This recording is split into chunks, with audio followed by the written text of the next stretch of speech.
Okay, yesterday we started with kaparas, discussing the concept of kaparas, because people need a kapara forgiveness. So basically, there's especially according to Kabbalah, it's a very big Kabbalistic custom that you take a male hen for a man or a boy and a female chicken for a woman, and you wrap it around your head 3 times, and you say the thing, you do it all together, you wrap it around your head 9 times, as it says in the Machzor. Now, ideally, the best time to do that is Erev Yom Kippur, early in the morning. Like 6 o'clock, before that, after that, but early in the morning, Erev Yom Kippur, which this day would be, this year Yom Kippur is Monday, so it would be Erev Yom Kippur Sunday. Sunday morning, early in the morning, you do kaparas. Now, the most important part of the kaparas, believe it or not, according to halacha and definitely according to Kabbalah, is actually the shechita. Sir, you're blocking the view. Is actually the shechita. And therefore, there's an interesting halacha. What happens if you did kaparas and the shechita ended up not being a good shechita? You didn't push it shechted properly. So it says you're supposed to do the kaparas over again. But if the shechita was proper, and then you opened up the chicken, you found something wrong or made a treifa, so to speak, whatever, so then you don't have to redo kaparas, because the main thing of kaparas is actually the shechita. Now at the time of shechita, there's also a mitzvah, if you shecht birds or beasts, not animals, you have to do what's called kisi adam. You have to cover the blood with the dirt, sawdust, whatever you cover it with. So that's also part of the mitzvah, that after when you're standing there by the shechita, and the guy shechts it and the blood comes out, you take a little bit of sawdust, whatever, and you cover the blood, and you make a bracha before you cover the blood.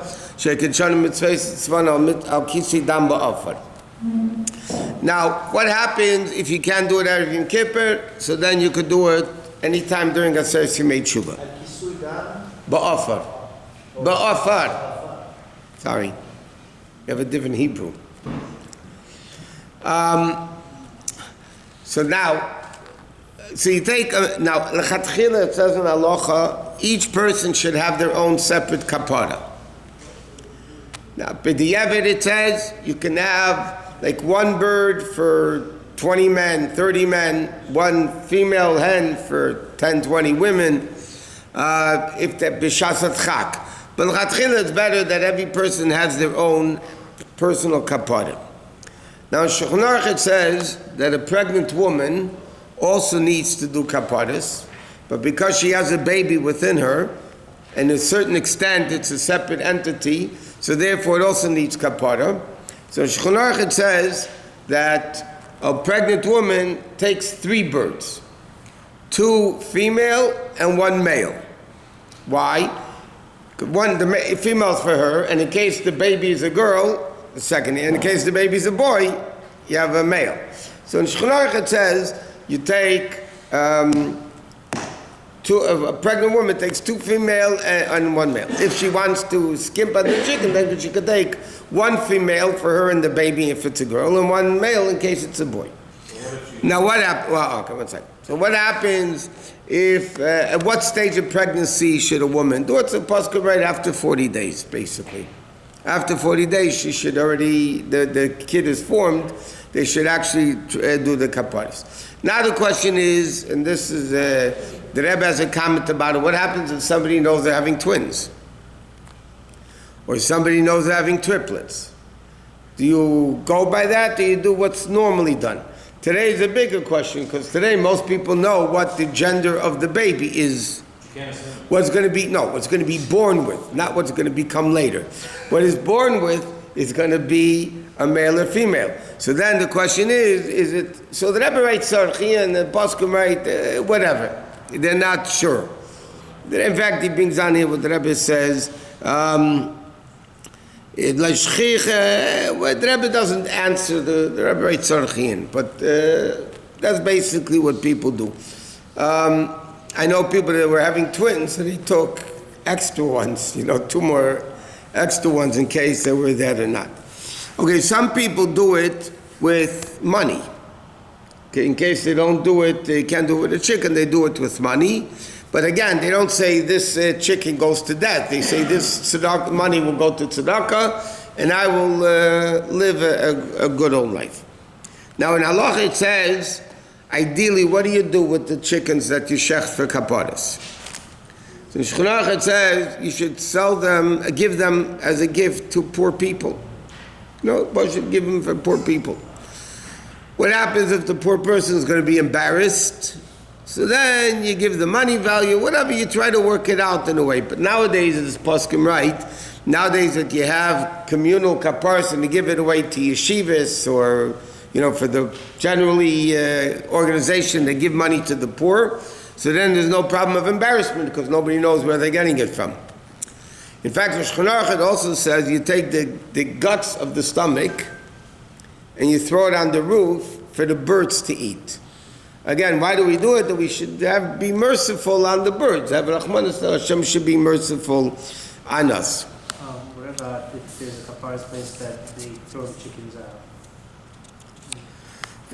So now you're getting into what happens if you're going to a place where they should take the chickens and throw them out afterwards because nobody wants to kasher them. Personally, I have an issue with it, but you're doing a mitzvah and then you're even baltashches. You're wasting the chickens. So some people, they can give it, even if they give it to goyim. Even if they give it to goyim, that's also fine. Can't you eat it yourself? Yeah, but then you have to kosher it. Okay. It's a problem to kosher a lot of chickens. Yeah, if anybody wants to take home their chicken and kosher it for themselves and eat it, that's fine. Ideally, it has to give it to the poor people. But again, whatever. If I personally don't like the idea of throwing it out. I think it's better that many people should do it with one bird and then take that bird and try to kosher it. You can't say its usage is the kaparas. Huh? You can't say like the usage of it was the kaparas. So it's not like baltashas. It is about you taking the meat, the chicken, which is edible, and throwing it out in the garbage. You used it for. It's not. It's good. Okay, now it says also that when you do kapara, you're supposed to have in mind tshuva aspect, because what you're saying is really that in case I have to go to death, the chicken should go instead of me. So it says you have to be meseri b'tshuva and so on. Okay, that's as far as kaparas. Then you have that, what? What if the person is doing it because doesn't have smicha? You mean doesn't have Kabbalah? That's not actually, it's not right, it doesn't have smicha. No, smicha, there's for rabbinics, it's smicha. To be a sheikh, you need what's called Kabbalah. It's not smicha. You can be the biggest rav in the world that has 88 smichas, but you still can't sheikh the chicken. You need what's called Kabbalah. Then it's not a shechita. Then it's okay. It's not a shechita. If they don't have Kabbalah, they're not allowed to shecht. Kabbalah is the learn to that and No, Kabbalah is the license to that Shachtim and Poskim gave you a license to shecht. If you don't have a license to shecht, it's like a doctor doing surgery without a license. I mean, not that they do better with the licenses, but still, you can't do surgery if you don't have a license. Okay, next is like this. Erev Yom Kippur. So, this year again it's Sunday, but there's no Tachnun Erev Yom Kippur. The whole day of Erev Yom Kippur. the Mincha before Erev Yom Kippur, we do say Tachnun. So let's say the Shabbos before Yom Kippur, at Mincha we say Tzidkoscha, but we don't say Tachnun on Yom Kippur in the morning or afternoon. Now in davening, we skip also Mizmor L'Seidah. We don't say Mizmor L'Seidah. Why? Because any time the carbon tater was not allowed to be brought, we learned this a few times already. Any day the carbon tater was not allowed to be brought, so then you don't say Mizmor L'Seidah. That's why we don't say Mizmor L'Seidah Shabbos and Yom Tiv. We don't say Mizmor L'Seidah on a Pesach, starting from Erev Pesach through Pesach, because part of the carbon tater was called the lachmei tater, the breads that they brought together with the animal, and that was chametz, so you don't have to eat a Pesach, so therefore they didn't bring the carbon tater on Pesach. Same thing, Erev Yom Kippur, they also were not allowed to bring a carbon tamid. Because the Torah says, we said every morning in davening, the carbon taida you have to have a day, be able to eat it a day and a night. And if you're not able to eat it halachically the whole day and the whole night, then you can't bring a carbon taida. Erev Yom Kippur, you can eat it during the day, but the night of Yom Kippur, you're not allowed to eat the carbon. So therefore, halachically, they didn't bring the carbon taida Erev Yom Kippur. Because they didn't bring the carbon taida Erev Yom Kippur, we don't say, mizmul say the Erev Yom Kippur either. Now, it's also a custom that Erev Yom Kippur, we give out lekach, honey cake. It's a custom people give out to other people honey cake after Shachris or later, whenever. And the reason for that is, number one, honey cake is sweet, so we wish each other a good year. But in addition to that, it's brought down in Sfarim, what's the concept behind lekach? That if it was decreed in heaven that you should be begging for something this year, you should fulfill your obligation of begging by saying, please give lekach.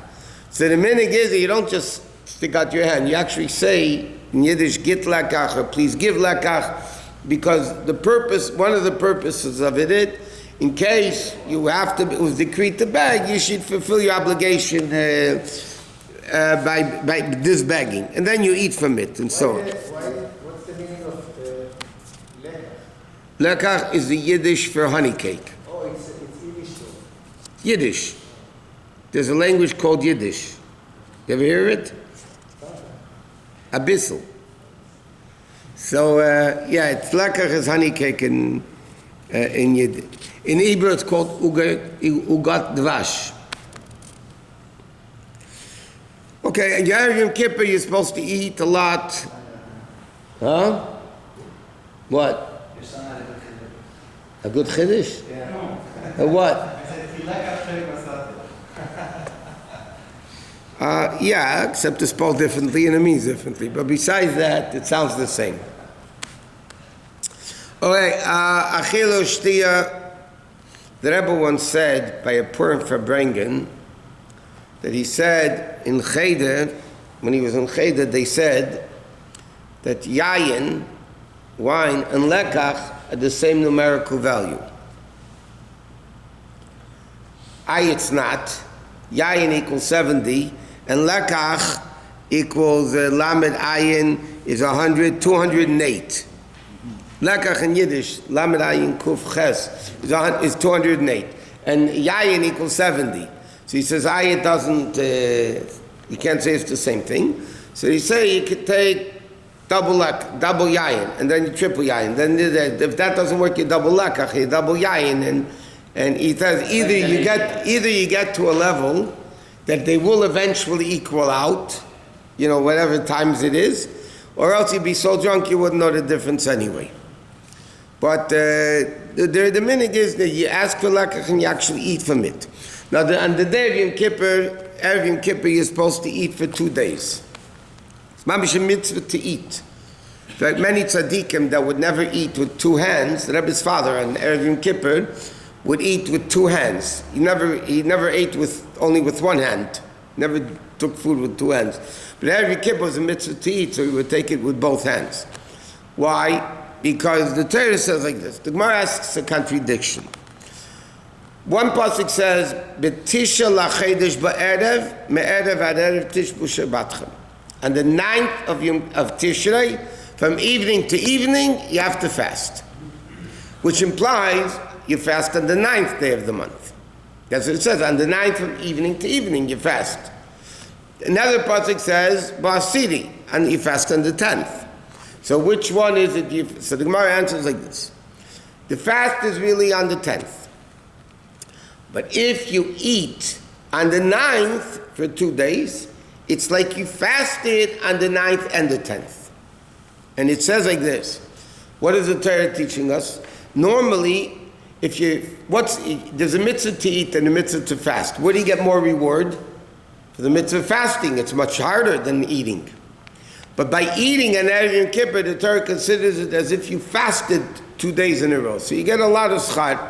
So it says in Erev Yom Kippur, it's like you fasted 2 days, and in fact, it's halachically forbidden to fast Erev Yom Kippur, even for a bad dream, that you're allowed to fast on Shabbos, but Erev Yom Kippur is stricter. You're not allowed to fast on Erev Yom Kippur at all. Now, Erev Yom Kippur in the morning, the custom is, okay.